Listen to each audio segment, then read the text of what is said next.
Hello everyone, welcome back. In this video, I will show you how to stake Magic Eden or AMI tokens. So in order to do it, you just have to simply come to this page, that is mefoundation.com, and here you just have to simply log in into your account.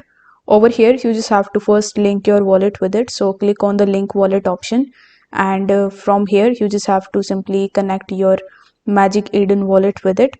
So you just have to simply do that, but for this video I'm going to connect my Phantom wallet with it.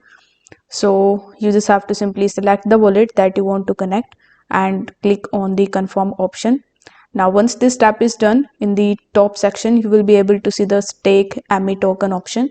So you need to simply click on it, and then you will be landed on this page where you just have to enter the amount of AMI token that you want to stake, and then you can even select the lockup period. So you just have to use this slider for you to decide the lockup period, and then it will show you a bunch of other information relating to the staking. So here you need to simply click on the stake option in the bottom, and this way you will be able to stake your AMI tokens. So if this video helped you out, don't forget to like the video and subscribe to the channel. Thank you so much for watching.